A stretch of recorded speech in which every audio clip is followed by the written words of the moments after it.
Hello, my name's Karen O'Connor and you're listening to Menopause, Marriage and Motherhood, the podcast that looks at all aspects of women's lives from hormones and health to relationships, finance and social justice issues.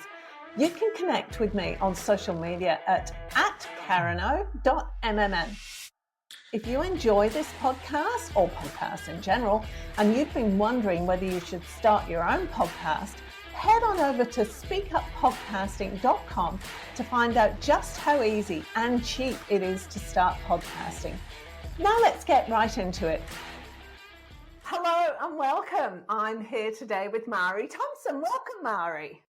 Hi, it's lovely to be here. Thanks for having me. So you are I've got to look at my book, sorry for this, a holistic health mentor, a physical therapist and a menopause coach too. Yes, the menopause coach has come in the most recent of times because I have myself gone on this perimenopause journey, but I've been a remedial therapist and Pilates instructor in clinical practice for about 20 plus years now. Yeah, I was going to say, because that must give you a really good grounding for when you went into perimenopause, because it's a bit of a shock to the system, isn't it? Yeah, do you know what? It was like stepping into a different world. Being 20 years a therapist, you're there to support and help others. And I think my ego got in the way a little bit about my lifestyle choices and the things I was doing to be healthy. And then perimenopause comes and you're like, oh, I'm not going to escape this. You can't out-health the symptoms of perimenopause, unfortunately. You can make your symptoms better, but you can't outrun it. Yeah. So it's a different being on the flip side of being a therapist. It's interesting. It is interesting, isn't it? Because I know I've seen a lot of articles about this race of women don't suffer from menopause symptoms like we do and that kind of thing. Are you saying that you did all the things you thought you could do to prevent the perimenopause symptoms, but that didn't happen, you still got them? I think it was more of I believed I was living a healthier lifestyle and nothing bad's going to happen to me as such. I think it was a big ego check. I think I didn't really think about perimenopause until it happened. And I think that's the same for everyone. If it's something that you think is going to happen in the future, you go, I'm too busy. I'll just deal with that later. Until it literally comes knocking, that something's bothering you, that you will potentially go and see your GP or a specialist. And that's what happened to me. I moved to the Sunshine Coast from Sydney. And when you move to a new place, of course, you get a new GP. And my GP decided to do a whole just barrage of tests just to get some baseline measures. And one of the tests that she wanted me to go for was a bone scan. It's called a DEXA scan. And I have sports science background, so knowledge. And my little red flag went, ooh, what's going on here? Why are you asking me to go for a bone scan? Again, because I think I live a healthy lifestyle, blah, blah, blah, all the things. And I was just like, why would you be doing that? And then I got the scan and got the results, which were not favorable. And we can talk about that as we go into this as the topic of conversation. But it was a bit of a shock to the system. And then you layer on top of the results from that, and then you layer on the perimenopause symptoms. And then my alarm bell started to go. I was just like, hang on a minute. This thing that's come through was totally unexpected. So it wasn't like I was knowing full I was heading into perimenopause and I'll be fine. It was a case of this thing that came back with the bone density then had a massive knock-on effect to me starting my perimenopause journey. So it wasn't so much me coming into perimenopause. It was more with another health diagnosis that attached onto menopause. And I was just like, why does nobody know about this? This is crazy. So yeah, and then it took me down that path from that point there. So tell me what happened. What was the diagnosis? The bone scans are to check your bone density. Bone density is a marker for how strong your bones are. And my scans came back with less bone density than an average person of my age, an average woman of my age. I was diagnosed with something called osteopenia, which is one stage before osteoporosis, which you may have heard of that condition. I didn't know enough about osteopenia, but I did know about osteoporosis. So when I heard that, I got a bit of a shock. Now, it's like a graph, it's like a scale. So you start with good bone density, and as we age, everybody, as we age, our bone density naturally declines. Now, for women, over the age of 40, that rapidly declines a lot faster because of what happens with our estrogen levels in menopause. So our bone density as women goes down naturally, but mine was a lot lower than it should be on a sliding kind of scale. So I almost feel lucky that I was diagnosed early, in terms of we've caught this early enough for me to know what can I do about this, because I definitely don't want to keep going in this trajectory down to osteoporosis, which is a really challenging condition, and it's something that you want to really avoid having to get. But there's still lots of, for anybody listening who has osteoporosis, you'll know that there's lots of things you can do to help manage it. So it's not the end of the world as such, but it's a silent symptom of menopause, and nobody talks about it because you can't feel it, you can't see it, and it's not an obvious. There's so many obvious menopause symptoms, like the hot flushes and the brain fog and the think you're losing your mind and the muscle loss. You can feel that and see it, and it's almost more measurable. The bone density loss, you can't hear it, you can't feel it, you can't see it. So it's what I now call the silent symptom of menopause, and it's a really big risk factor for all women heading into the over 40-year age bracket, because our bone density naturally declines, but because we don't have the same levels of estrogen to buffer it, our capacity to build stronger bones diminishes even more. So it's a big problem, and osteoporosis costs the government billions every year in fracture care and the aftercare of when you fracture a bone. It's a huge problem, and I'm scratching my head that we're not talking about this more. And it's not just not talking about it, it's like it's not even on the radar screen. I'm pretty sure I haven't had that test. I've had every other test, but I haven't had that one. And I'm quite lucky. I'm a horse rider, so I know that if I fall off and my bones don't break, I'm probably okay. But most people aren't in that kind of situation. Why is this not like going for breast screening or going for cervical cancer screening or all the other things? If you're over 40 and you're female, you're absolutely right. Should you be getting that test? Look, in all honesty, I think it comes down to money from the medical side, and I can't categorically say that, but DEXA scans are expensive, and it's another process to put people through. I don't know. I would love to think that women, especially when you hit the perimenopause years, so if you're going to your GP and you've got symptoms that you want to try and manage, and they ask you all the right questions about your cycle, and you come to that sort of mutual agreement to say, yes, I believe you're probably in perimenopause. Let's look at some of the risk factors for osteoporosis, and if you're in the high risk category, then we'll send you for a bone scan. There should be like a procedure. And just to let you know that being over 40 as a woman is the number one risk factor for osteopenia and osteoporosis. There's also those who have yo-yo dieted in the past, and those who have decided to reduce their dairy in their diet and not replaced their dairy with a decent calcium and vitamin D alternative. Now, that was me. I decided a good few years ago to stop drinking cow's milk. As we know, it's one of the best sources of calcium that you can get, but there's so many people these days who don't have dairy in their life. I still eat cheese and I still have yogurt, but the cow's milk, so that's a huge risk factor. And those who are not physically active in a way that stresses your bones. So I didn't know until I did the research, not really, that walking and running don't count for building bone density, which is a bit of a shock. It doesn't count, because that plane of movement that you're walking and moving in is a very standard plane of movement. And in order to build bone density, you have to stress the bones in a way that it's not used to, if that makes sense. I'm trying to keep it really simple. So you're walking and jogging, and those who do cycling and swimming, particularly because they're non-weight bearing, they're risk factors as well. So I would love GPs to have that next step of, okay, you're in perimenopause, let's see where your other risk factors might be, and have that kind of screening to say, you tick a lot of the boxes for osteoporosis. I think we should go and get a bone scan. Well, and the other one is medication. The reason I got asked to go for the bone scan is because I take medication for my thyroid. So I've got Hashimoto's.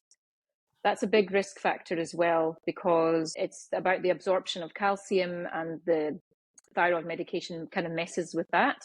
And any autoimmune disorder will mess with your ability to build bones. So there's a huge risk factor with other medications as well, particularly autoimmune, and it's hereditary as well. If you've got a parent or a grandparent who had osteoporosis, then there's a high risk category there as well. So there's actually quite a lot. I'm sorry, I might have taken you down the garden path there with that conversation, but it's worth knowing for yourself. But you're right, I think it's something that GPs should be looking at. So how much is the actual test? How much does it cost? Is it covered by Medicare or a private thing? Only if you have an existing condition that would lead you to have to get the test. For myself, I didn't have to pay. It was covered by Medicare because I have a thyroid condition and I'm taking medication for that. And so if you don't come under one of these risk factors, I do believe you have to pay. It's out-of-pocket expense. I actually couldn't tell you what it is. I should have looked that up before I came on here. I can find out for you. But no, you do have to pay unless you've got a pre-existing and you've got that referral from your GP. See, everything you're saying here is one of the reasons why I was so passionate about spreading the word around menopause, because it's almost like, and every time I talk to somebody, something new comes up. Your chances of having a heart attack skyrocket as you're going through menopause, and then osteoporosis and diabetes, and there's all of these things that we don't know. And this is a completely new one for me. I had no idea that menopause was the actual instigator I just thought it was an age thing, but it's the impacts of losing your estrogen are huge, aren't they? Yeah. I talk about it a lot on my social media, and it's formed a lot of the basis for my online course that I have now put together on the basis of your diet. And there's all these factors that come into it. Effects of estrogen are massive. And I think just giving women the education about how important your estrogen is it will allude to all those health, because it comes under that whole umbrella of the estrogen effect. I want to make sure I add that actual component into my course. I touch on it in different modules, but pulling it together into one cohesive document, just to give that overall view of the impact that estrogen has, or the impact that the lack of estrogen will have on your body, will allow women to really appreciate that their symptoms are something that need to be looked at. Don't struggle. If you can find a way that you're happy to either replace it in a way that serves you well, or find other ways to support it and boost it, you'll come a long way to help managing your symptoms. And it's that understanding of what's happening to you. For me, it was almost as, okay, it's okay. The symptoms I'm having, as long as I can understand where they're coming from, and you said it before in previous episodes in your podcast, you don't want to be left feeling like you're losing your mind, or you just feel like you're going mad, or all the other symptoms. You don't want to be stuck there. If you can at least appreciate, okay, fine, I've learned a little bit about estrogen. I know that this is possibly menopause. There is something I can do about it, but I'm not going mad. And then I can, for me personally, I can help myself work through it better, knowing what it is. Yeah, it's forewarned is forearmed. Basically, you've probably heard me say it before. If you're over 40, 45, and you've got any kind of bizarre symptom, it's probably perimenopause. And if you come at it from that viewpoint, it just gives you a framework to have a look at things. Okay, my estrogen levels are dropping. I might not be in perimenopause yet, but obviously something's going on. Yeah. And okay, what are the symptoms? It's like we need everybody, every woman, to be aware of what happens at the tail end of your reproductive era. I can't think of what you call it, the tail end of it. And I think that's the thing, we don't understand. What is, and coming from that space, what is the biggest thing that you wish you'd known and that you want other people to understand? Because it's a personal thing, I wish I knew that bone density loss was a big issue coming into menopause. And I wish I knew the things that I now know to how to combat that. But for me personally, the biggest thing is that I wish I knew that my thyroid medication was going to cause me a big problem with my bones coming into the perimenopause years. So now my future journey, I've created this course and it's taken me a lot of my time and effort, but I've loved doing it. But my next journey for myself is to get off my thyroid medication. Now, a lot of people will be like, ooh, you can't do that. I know people who have done it. And if the research says you can do it, then I'm all for that. I'm like, if one person can do it, I can do it, because I am already at risk of losing more bone density faster than anyone else. And I know that there's a direct link between my thyroid medication and my bone density. So I wish I knew that my medication was causing me a major problem, and I would have put different things in place in the run up to these years. Because the thing that I want people to understand is that if you can build your bone density bank before you hit perimenopause, you have a much better chance of maintaining your bone density. So that's my message to everyone else who is not yet in perimenopause, which is not hugely helpful for a lot of your audience who are already halfway through it. But my message to you is know that you can do something about it. And it doesn't take medication. It's not about going down the HRT route. It's about building solid bones, so changing your exercise habits. Because the thing is, menopause and the change in your hormones will change how you exercise and get results. It will change what you should be eating. It will change your gut microbiome. It will change your mental state. You have to move with the change, and you have to change what you did before to where you are now, because you'll just not get the results. So for those who are in the menopause or even post-menopause, the 5 years post-menopause are the biggest drop in bone density that you'll ever get. And your bone density can drop by up to 20% in the 5 years post-menopause.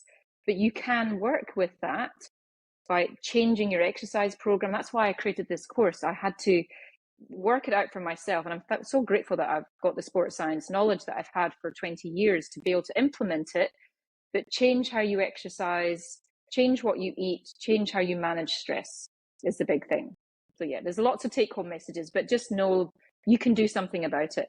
So how easy is it to, because like I'm just thinking, I know people who are on thyroid medication and some of them are overweight as well, because that's got to have an impact on what we're talking about, on bone density loss and everything, does it? How does being overweight and not being active impact that as well? Or maybe not being, as I'm being very judgmental. I think it's without going into the science, because I'm not a nutritionist and I'm not an endocrinologist, but understanding that your hormones have a huge impact on your metabolism.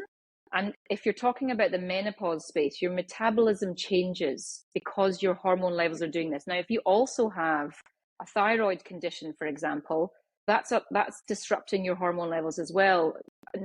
Your hormone receptors are impacted. So some people have overactive thyroid and some people have under, and that will change your metabolism and the way you absorb food. But the inflammation in the gut is a big thing that will cause stress to the gut, which will tend to impact how you burn energy and how, conversely, how you store fat. But as we go through the menopause years, in general, we tend to store fat differently and we tend to utilize energy differently because we don't have the estrogen to help keep things balanced. And like you said, if you've got a thyroid condition, then things are more wobbly. So it's harder to maintain a good weight for some people with a thyroid condition. And like I said, I cannot go too in depth in a conversation because I'm not qualified and I don't know enough to talk on that topic, but I can talk about menopause in general, in that we do store fat differently and we utilize energy differently. And if you're not asking the body to recruit the right energy stores for exercise, or if you're not challenging the body in the right way, you will not burn fat the same. Yeah, I was just going to say, I remember somebody pointing out to me a few years ago that you see a lot of, say, fitness instructors, and they get to their sort of in their 50s, late 40s, 50s, and regardless of how much high energy, high impact exercise they do, they're overweight. It's like they can't use the weight because your body's needs are different, aren't they? Talk to me about that. If you haven't changed your exercise program from when you were in your 30s, then yeah, you're just not kickstarting the metabolism. But of course, we know that health and being doesn't just come from exercise. It's what you're eating and how your body's absorbing food.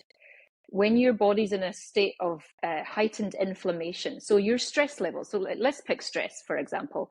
So estrogen helps balance cortisol levels. Now, we need cortisol levels. That's your fight or flight. We need that response. But what happens in menopause is that the stress levels tend to rise because at the same time of you having all your crazy symptoms, you're generally in a stage of life where stress is just at its max. you're working hard, you've got mortgages to pay, you've got businesses to run, you've got potentially kids to look after, but also potentially elderly parents. You've got relationship things. This is the height of stress years in general. And then you throw in the menopause symptoms, and then your stress levels are up here. So when your body has got this elevated amounts of stress, there's so many factors that affect how your body composition will be. So if you're in that constant fight or flight stage of life, you'll be on this energy roller coaster. And I talked about this in a different video with someone. The energy roller coaster of menopause is you're doing all the things, and you're busy, and you're super busy, and you're up here with your energy, and then you cannot sustain that, and then you have these massive crashes. So then you have what calls menopause fatigue. So you're on this roller coaster, you've got it, you're juggling all the things, and then boom, you're done. Your cortisol levels have had enough, they flatline, and you've got nothing. This all impacts how you process food. If you're in a heightened state of inflammation and stress is inflammation in the body, if you're looking at it in an easy way to understand. If you're not managing your inflammation within the body, then the foods that you're eating will not be absorbed properly, and they'll be stored as visceral fat, because we need that kind of emergency store of energy when you're caught in the fight or flight. So it's a funny old horrible cycle, but you really need to look at your diet as well as your exercise and managing your stress. It's not about taking away stress. We all have stress. We can't take it away, but it's how you manage it and how you approach. Is there any little techniques that you can bring it down? So looking after your gut, managing your mental stressors, exercising appropriately, but eating and changing how you eat and the proportion of food will help you shift the weight in your 50s plus. You're absolutely right. If you've not changed anything but your exercise, you're just not going to get the results, which is incredibly frustrating. And I think all fitness professionals who are working with a population of over 40s really need to know this, because they're not going to get results for their clients if they don't adapt and change with their audience. And their level of training for menopause, it's just not there. You don't get it as a personal trainer generally, unless you specialize. As an exercise physiologist, you have to specialize in that side of things. And looking back on my 20 years of clinical practice, there's so many of my patients that now I know when I see them come in, I'm like, they've probably had all these menopause symptoms that were not best managed because me as a practitioner didn't pick up on it. And it's not my area of expertise, but I probably could have helped more people with some of their symptoms had I known. So yeah, it's a hard one. It's tricky, isn't it? So visceral fat, so that's fat around your belly, is it? That's fat on your belly. Love the menopause belly, I've got to say. Correct. Yeah, it's a thing, isn't it? And it's one of the first signs that people will notice. They're just like, where did that come from? And why is it not going away? It's so hard to get rid of. Yeah. Why do we suddenly get visceral fat? It's like I turn into a 60-year-old overweight man, beer drinker, and I don't even drink beer. Yeah. What happens? Why do we suddenly it comes down to estrogen. It's that imbalance of estrogen and not allowing your diet to be changed and modified as you're going through those stages. So we can blame a lot on menopause, but I don't want people to use it as a get out and just be like, it's fine, it's menopause. I don't want people to use it as a crux to maybe not doing something about it and not changing their diet. Don't use it as an excuse. Use it as fuel for information to understand. So that you don't beat yourself up and go, I need to run. See, this is what happens. People go into this vicious cycle. The belly fat arrives and then they decide, oh my gosh, I need to go out for another run. And they go out and they run hard and they smash themselves and their exercise, and then they get adrenal fatigue and cortisol fatigue because they're doing more and they're not allowing for rest, and their body's caught in this horrible cycle, and that actually ends up storing more fat because your body needs that energy. Fight or flight takes a lot of energy. So you get caught in this vicious cycle. So the answer is not to do more cardio. The answer is to do more strength training. And this is the crux of my course, is to change your training, because strength and weight training has been proven, research over and over again, to burn belly fat. So you have to put down the cardio. The cardio is wonderful for your heart health and obviously your cardiovascular health. But if you're trying to outrun your belly fat, you won't do it. So it's just not going to happen. So yeah, you can give yourself a sigh of relief that you don't have to go and run a marathon, because it won't work. You'll just end up knackered. You'll still have the belly. This is the laugh of recognition. I tried my hardest, did not work. And it's the most frustrating thing as well. It's, oh, what do I have to, because like you say, I'm doing the same thing that I've been doing for donkey's years. Why isn't this working? And it suddenly stops working. And I see so many other women, the same thing happens all of a sudden. They go for, and it's the most, well, for me personally, maybe I'm all about appearance, but it's one of the really disheartening things is you can keep doing what you've always been doing and go from super fit to a flabby belly really quickly. It's like banging your head against a wall, but that is the message loud and clear. What used to work will no longer work in the menopause years. You have to make changes to see a change in your body, because your hormones are changing, your body is changing, and you have to change with it. That's the bottom line. You can't keep doing what you were doing in your 30s and expect the same results, because your body's not the same anymore. And it's okay. It's okay. It's just learning how to move with it and shift with it and understand it and not beat yourself up, but don't keep going back to the same exercise routine that doesn't work, because you'll only get stressed, and then you'll affect your body confidence, your self-esteem. It knocks so much of you, and you think you're doing all the right things. And I think it's such a crying shame that people who are very fit and healthy, or they see themselves as very fit, to see their changes in their body and they're going, I'm doing all the right things, I'm eating all the things, I'm running, I'm doing a blah, blah, blah, blah, and I'm still feeling like crap, and I don't love my body anymore. It's really sad. And I guess that's a lot of where I've wanted to pull my knowledge and put it together in a package for people to go, you don't need to know all the answers. You just need to know somebody that can help you go through this, because trying to work it out for yourself, oh my gosh, it's a minefield.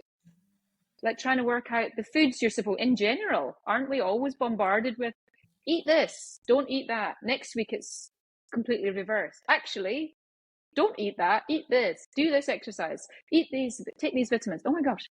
If you're left trying to work that out for yourself, you'll just dig yourself into a bigger hole. It's really challenging. What changes to your diet in general should we be making as we go through perimenopause and menopause? One word, protein. Just eat more.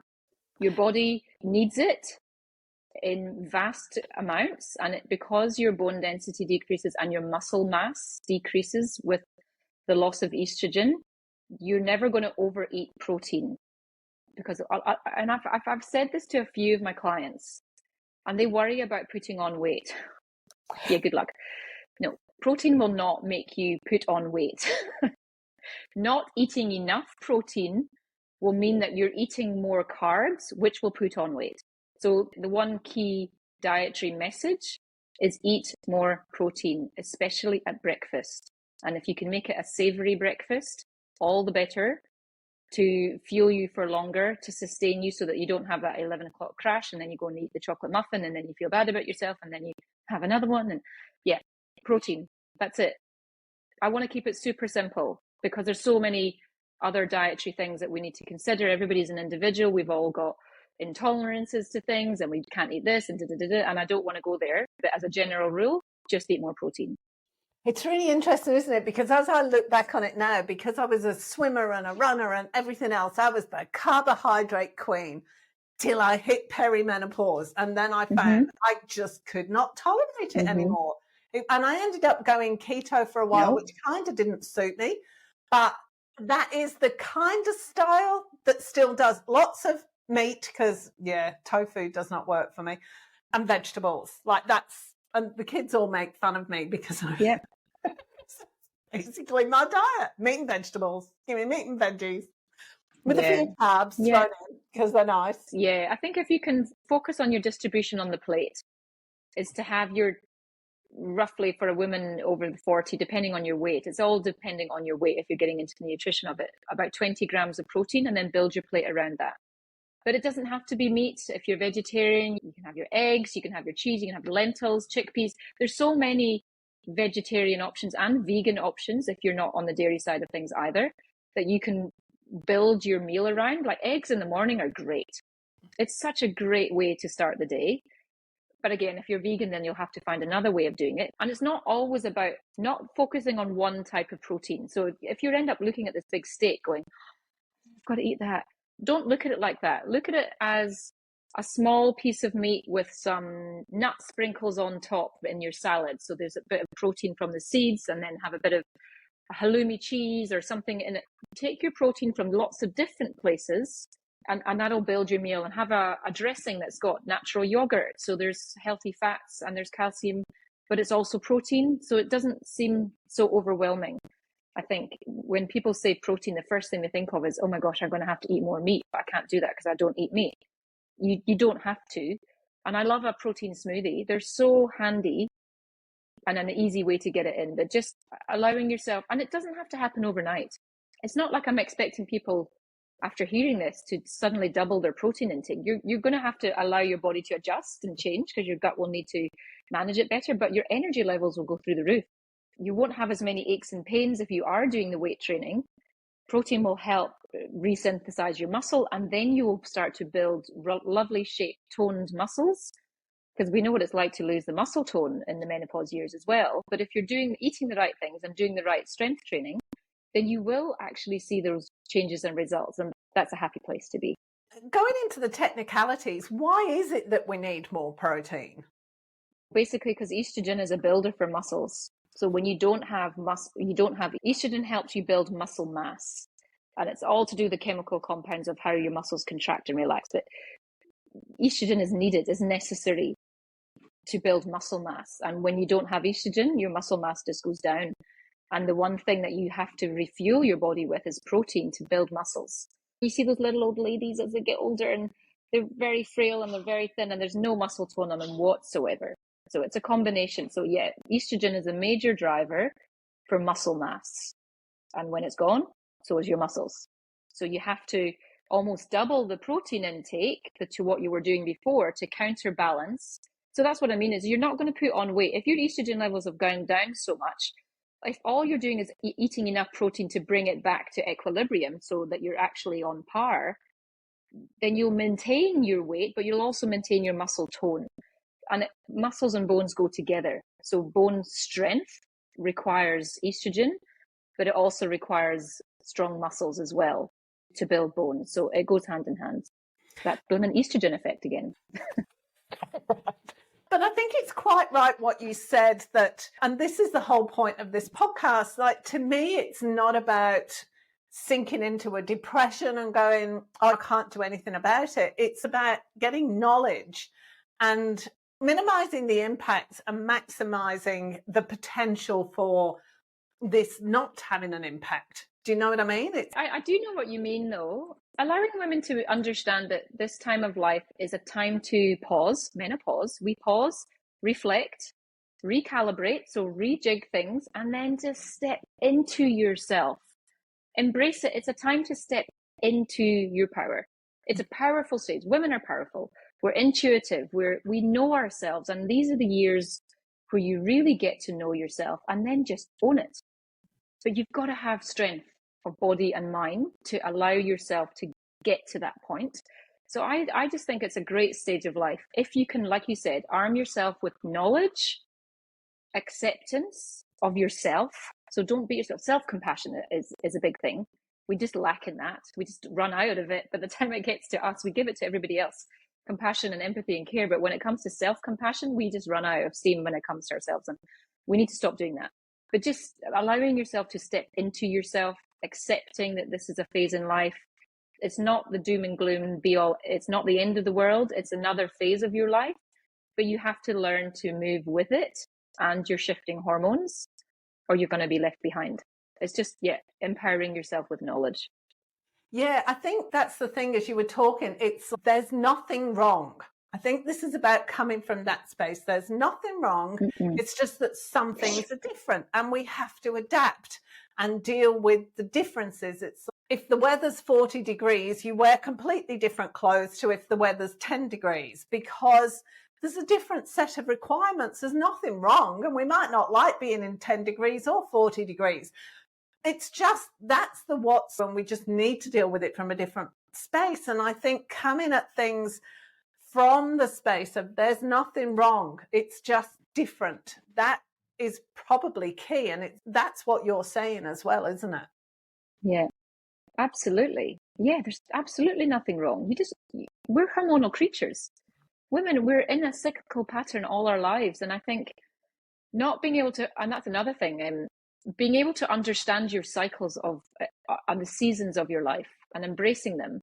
Thinking back to your teenage years when you were going through the early stages of the hormone changes and you're starting your menstrual cycle, and your hormones can be all over the place, but learning as you get older to honor each stage and go, okay, this week, it's the week before my period, I'm just going to retract from the social stuff and I just want to spend a bit more time being with myself, whatever. It's the same in post-menopause, honoring where you are at in your cycle. And if you don't have cycles anymore, you can follow moon cycles. The moon and menstrual cycles go together. There are roughly 28 days. And so when you move through to the post-menopause phase, where you're no longer menstruating, cycling, your energy levels and how you feel about yourself will change as the month goes on. So through the weeks of the cycle. So I do encourage women who are no longer in a cycle, a consistent cycle, to start to track the moon cycles. And I've got a really nice free download for anyone about your energy levels with menstrual and moon cycles. So whether you're menstruating or whether you're in the moon cycle phase of life, understanding where your energy is and what foods will serve you best and what exercise will serve you best in each phase. So it's about accepting and understanding. And you'd think after all these years we'd get it. I'm still figuring out how I feel, and listening to it is a thing. But I've done a lovely free download that anybody can get their hands on to understand a little bit more how to manage their energy, their moods, and which exercises to go for at certain times of your cycle. I have got a completely blank expression on my face because I have no idea what you're talking about. I'm just going to push through it. Oh, I love it. Yeah, I think we were coming to that accepting change, accepting that it's okay to be where you're at. But if you start to tap into yourself and know when to go for it with energy levels and do all the social things and when not to, is a really helpful way. But just in terms of your exercise and making those changes, it's okay. You can manage things better, but just like you said, arm yourself with knowledge, and yeah, that'll help you through. Just to say, everybody that's listening or watching, we will put the links to Mairi's website and those downloads in the show notes, so you can click on those to go and find them. Is there anything else that it's about time to start wrapping up. Is there anything else that you want to say? I think we've covered as much as I'd like to, without necessarily feeling that this is all doom and gloom and overwhelming and, oh my goodness, my bone density is going to go through the floor. It's like you said, though, it's all about knowledge and sharing. This is my experience and this is where I've come from. But I don't think there's anything else that needs to be covered. I just think if you've got any questions, feel free to reach out to either Karen, who you're very knowledgeable as well, or myself about anything that we've talked about today. And if we can help in any other way, just, share. It's worth sharing these podcasts. And I'm so grateful that you've got this and you've given me the opportunity to share my experience here. So if I can help one person who didn't know about their bone density but may do something about it now if they think they're in the risk factors, then that's great. That's all I'm here for. So nothing else to cover. Fantastic. So just tell people briefly how they can get in touch with you, and I will put the link up on the website too. I think the easiest way is just to go to bodymindbones.com, and all my information, the free download is there, my Facebook group that supports women in perimenopause, my courses, everything you can need, you'll find at www.bodymindbones.com. Fantastic. Thank you so much, Mairi. It's been so much fun. It has indeed. I'll hopefully talk to you again soon. Thanks for having me, Karen. You're welcome. If you enjoyed this episode, be sure to subscribe and rate and review this podcast and share it with your friends. And don't forget, if you've been thinking how great it would be to have your own podcast so that you can interview guests and speak to people about the topics that you're interested in personally, head on over to speakuppodcasting.com to find out just how easy and cheap it is for you to start podcasting. There's a download on how to start a podcast for free waiting there for you. Thank you so much for listening. I'll see you next time.